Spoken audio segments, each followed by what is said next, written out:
Over 100,000 children walk through the halls of Aldea's Naranja Academy every year. But this year, one of them has a dark secret. Penny? Why, yes, I know her. She's always seemed so well-behaved in class. But then, she doesn't really show up much, does she? Who was this mysterious Penny? Was truancy her greatest crime? We sent our investigative reporter, shamelessly Lynette, to get to the bottom of it. Huh? Oh, yeah, sure. I'll get right on that. Our preliminary research showed that Penny had dealings with the infamous gang of schoolyard bullies known as Team Star. Yeah, Team Star, right? Yeah, they're sort of harmless. Bit of a problem with truancy, lack of fashion sense as a group, really corny catchphrase. But there was this one thing that caught my eyes. Something dark. On the surface, nothing more than your everyday group of renegade school kids. But in reality, Team Star was spending billions of Pokédollars from their parents' credit cards to genetically modify Pokémon. These Starmobiles were vehicles formed from genetically altered Rivaroom, each customized for a particular role in battle and granting the user incredible fighting prowess. As a high-ranking general in Team Star, I had access to my own poison-type Starmobile. It was awesome. I had access to ninja power that would make Koga himself pull out an antidote. But, Penny made me do it, of course. I modified the Pokemon under duress. Yes! Lots and lots of duress. Yeah, those Starmobiles were something else. Had to have been thousands of pounds of metal fused onto that poor Pokemon. Just between you and me, I saw those things and I thought maybe that end guy had a point. And he's a convicted terrorist. I'm to assume they were Cassiopeia. Penny commanded Team Star to take control of Galdeo.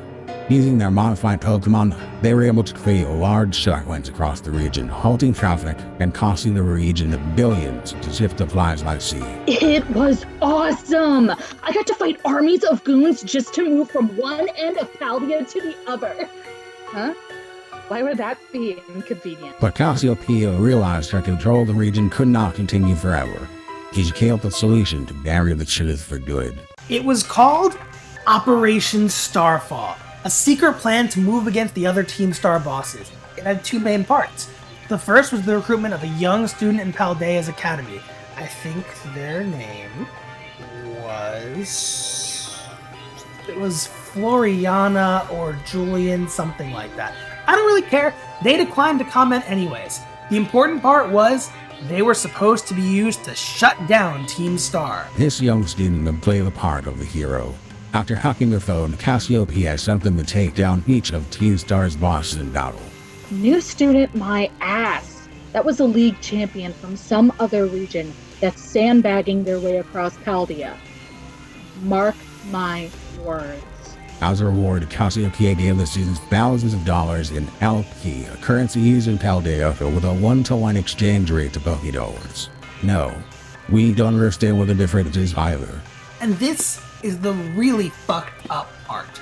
On top of the monetary reward given as Cassiopeia, Penny herself gave a further reward in the form of Pokemon materials.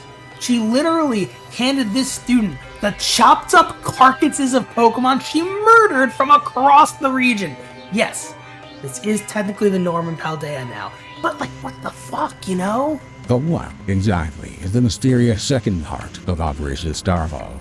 According to my research, the roadblocks brought in thousands of Pokédollars a day, all by extorting those who wanted to pass by forcing them to join Team Star and pay a membership fee.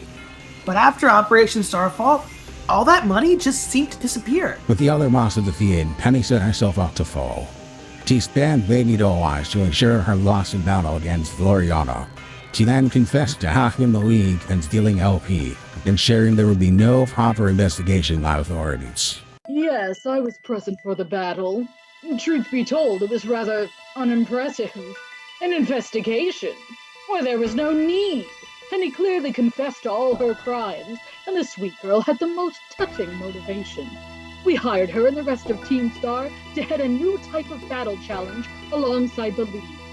They sort of worked off their crimes. You know, rehabilitation and all that. Thanks to the headmaster's mercy, Penny ran free to pull off all her crimes again. If this was an isolated incident, the headmaster's response would have been acceptable. According to my research, we're dealing with a career criminal. Penny's connections with organized crime can be traced back to her home in Galway. She had bright red hair and round facial structure. We discovered there's only one possible father for her in the region. The infamous Ball Guy. Many people know Ball Guy as the league mascot in Galway. However, when the Pokemon League and Macrocosmos were investigated for bringing about the Darkest Day, much of the staff was implicated. The investigations themselves were a total fucking mess! And it was impossible to prove that Ball Guy or the other Macrocosmos knew what their boss was up to and committed any crimes willingly.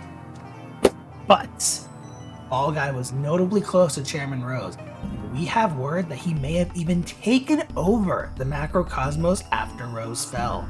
Ball Guy was entirely innocent. The idiot knew nothing. That's not to say we didn't have him move a few boxes without knowing what was inside, but he was a fool. In charge? Preposterous. The Macrocosmos went legit after the incident anyways. It's gonna be pointless to investigate this any further.